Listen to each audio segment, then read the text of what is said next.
بسم الله الرحمن الرحيم الحمد لله وكفى وسلام على عباده الذين اصطفى أما بعد فقد قال النبي صلى الله عليه وسلم إن أعظم النكاح بركة أيسره مؤونة أو كما قال عليه الصلاة والسلام.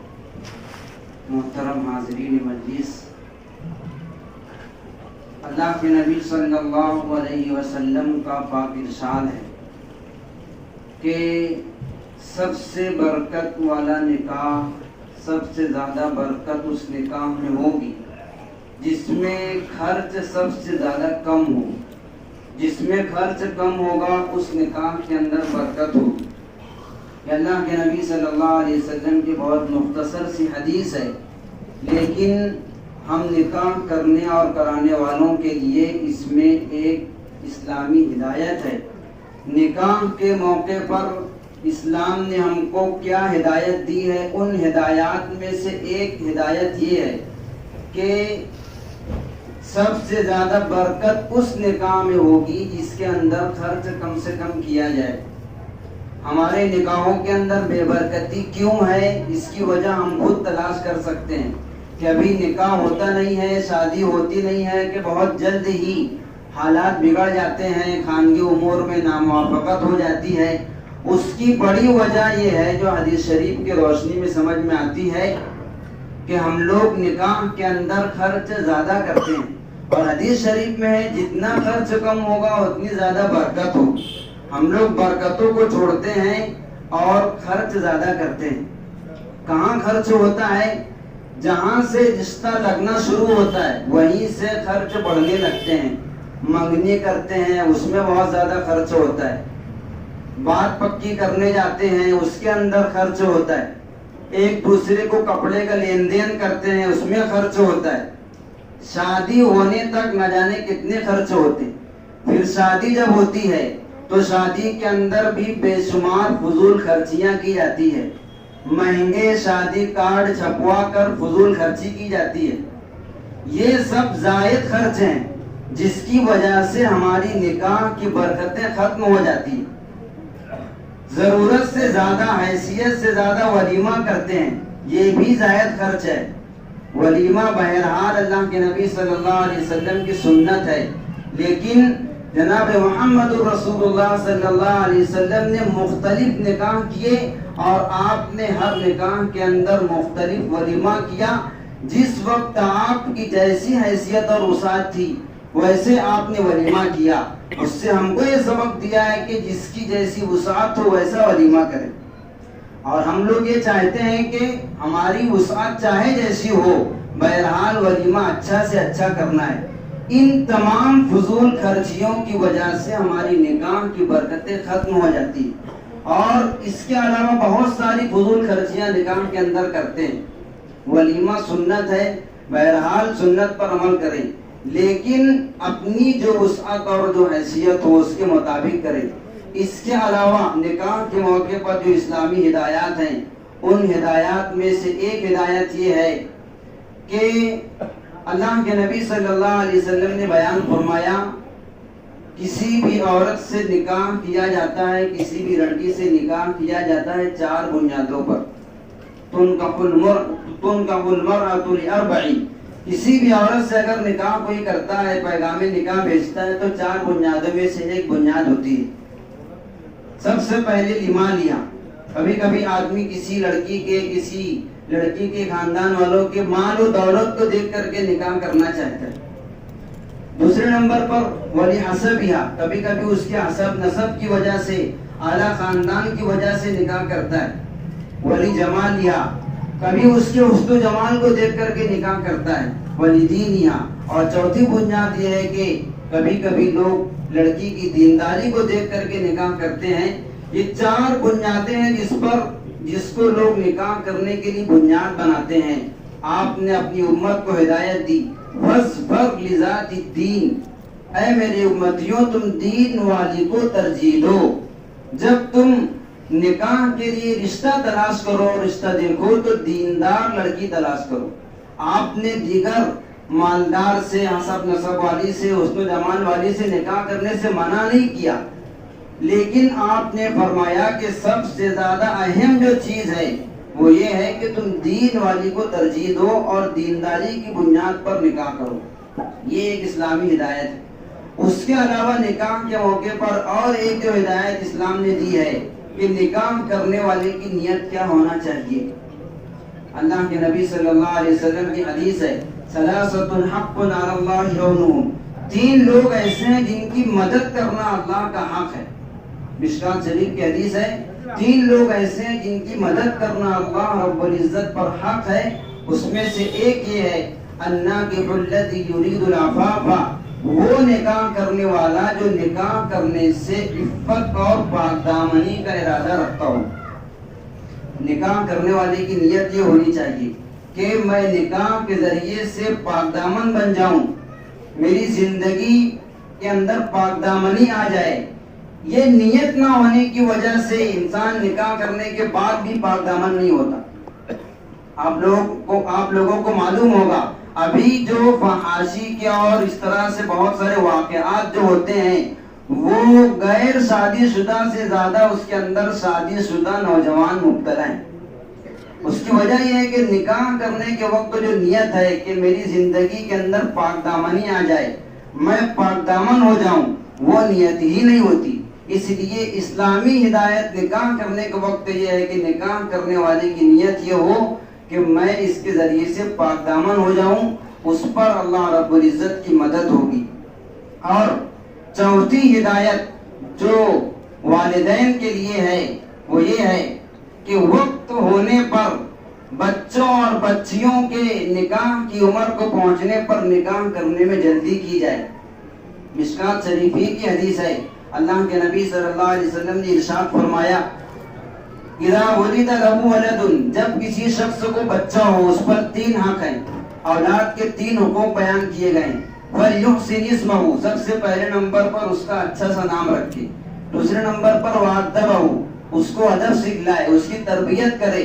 اور تیسرا حق فَإِذَا بَلَغَ فَلْيُزَوِّجْهُ، جب بچہ بالغ ہو جائے تو والد پر یہ حق ہے کہ اس کا نکاح کر دے.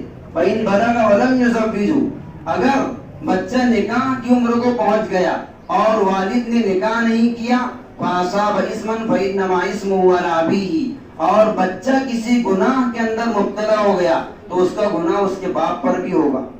یہ اسلامی ہدایت ہے کہ والدین پر یہ حق ہے، خاص طور سے والد پر، کہ جب نکاح کی عمر کو ہماری اولاد پہنچ جائے تو ہم ان کے نکاح میں جلدی کریں، نکاح میں تاخیر نہ کریں. نکاح میں تاخیر کرنے کی بنیاد پر اگر وہ کسی گناہ کے اندر مبتلا ہو گیا، چاہے وہ کوئی بھی گناہ ہو، چھوٹا گناہ ہو بڑا گناہ ہو، شادی سے پہلے ہمارا بچہ کسی لڑکی سے گفتگو کرنے لگا، کسی لڑکی سے اس کا تعلق ہو گیا، کسی بھی گناہ کے اندر اگر مبتلا ہوتا ہے تو اس کا وبال اس کے باپ پر بھی ہوگا. اس لیے کہ اس کا حق تھا کہ وقت پر اس کا نکاح کرے اور اس نے وقت پر نکاح نہیں کیا. آج جو بہت ساری برائیاں ہیں اس کی بڑی وجہ یہ بھی ہے کہ وقت پر نکاح نہیں کیا جاتا. نکاح کے اندر بہت زیادہ تاخیر کی جاتی ہے. اس لیے ضروری ہے کہ وقت پر نکاح کیا جائے. بچے بالغ ہو جائیں، نکاح کی عمر کو پہنچ جائیں تو والد کہاں کہ ان کا نکاح کر دے. جہاں پر جس معاشرے میں نکاح جلدی ہوگا، نکاح سستا اور آسان ہوگا، وہاں پر برائیاں، فحاشیاں، بدکاریاں کم ہوگی. اور جس معاشرے میں نکاح مشکل ہوگا، وقت پر نہیں کیا جائے گا، وہاں پر لامحالہ برائیاں عام ہوگی، برائیاں زیادہ ہوگی. اس لیے اسلامی ہدایت والدین کے لیے نکاح کے موقع پر یہ ہے کہ اپنے بچوں کے نکاح کرنے میں جلدی کرے، وقت پر نکاح کر دیا کرے. اور عموماً نکاح کے اندر جو تاخیر کی جاتی ہے وہ اس لیے بھی کہ مجھ کو بہت زیادہ ولیمہ کرنا ہے، اپنی وسعت سے زیادہ ولیمہ کرنے کی چاہت ہوتی ہے. اس کے لیے 1 سال 2 سال 3 سال رقم جمع کریں گے، اچھے سے اچھا کھانا کریں گے، انتظام کریں گے، پھر شادی کریں گے. اس کے ولیمے کی سنت ادا کرنے کے لیے اتنے انتظامات کرتے ہیں، اس کے پیچھے بچہ نہ جانے کس طرح کے گناہ کے اندر مبتلا ہے. اس لیے اپنی وسعت کے موافق وقت پر نکاح کر دیں، یہ اسلامی ہدایت ہے. اللہ رب العزت ہم سب کو عمل کی توفیق عطا فرمائے.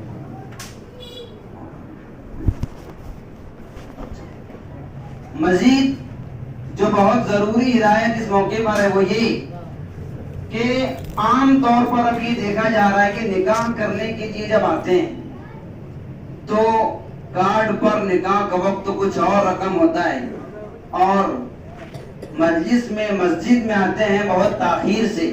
یہ ایک بہت بڑی غلطی ہے. آج سے کچھ سالوں پہلے اور ابھی بھی جو لوگ وقت کے پابند ہیں, وقت کی اہمیت سمجھتے ہیں, ان کے یہاں پر اس طرح نہیں ہے. وقت ایک بہت اہم چیز ہے. اگر ہم نے کسی کو کہا کہ میں آپ سے 11 بجے ملاقات کروں گا, مجھ پر فرض بنتا ہے کہ 11 بجے اس سے ملاقات کر لوں. اگر 11:10 کرتا ہوں تو یہ میرے لیے وعدہ خلافی ہے. اس لیے نکاح کرنے اور کرانے والے خاص طور سے سرپرست حضرات, ان کا اس میں اہم کردار ہوتا ہے. وہ جتنا جلدی اور وقت پر کرنا چاہیں گے اتنا وقت پر ہو جائے گا. اس لیے اگر ہم نے کارڈ پر یہ لکھ دیا ہے اور دعوت دینے والوں کو یہ بتلا دیا ہے کہ نکاح 11 اور 11:15 بجے ہوگا اور ہم 12 بجے اور 12:15 بجے 1 بجے آتے ہیں تو یہ وعدہ خلافی ہے اور وعدہ خلافی گناہ کبیرہ ہے.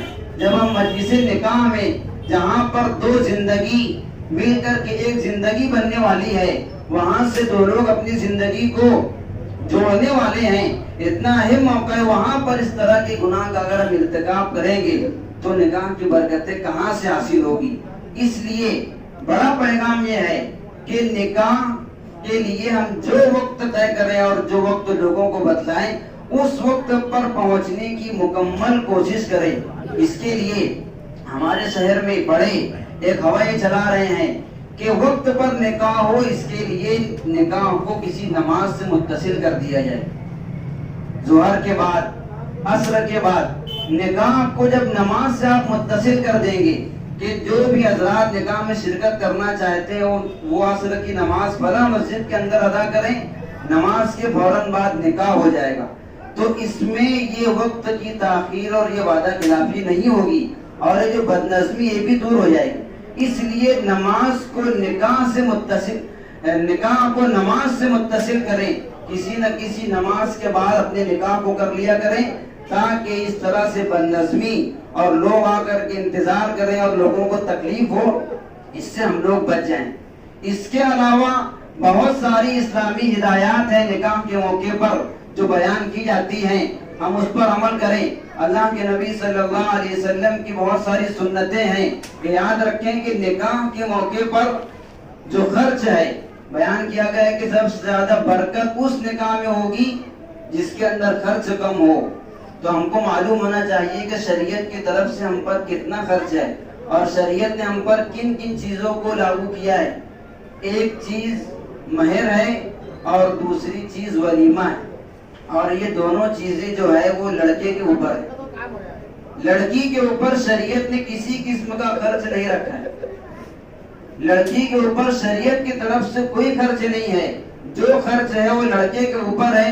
ایک واجب ہے مہر کی ادائیگی اور دوسرے سنت ہے ولیمہ کرنا اور اپنے نکاح کے موقع پر لوگوں کو ولیمہ کھلانا.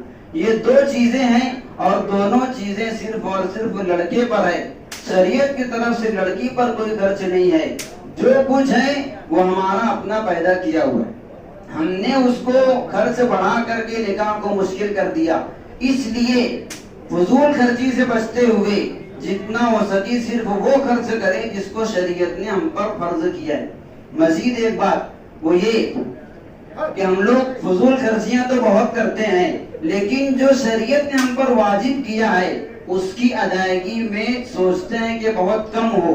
مثلا مہر کی ادائیگی, مہر شرعاً واجب ہے.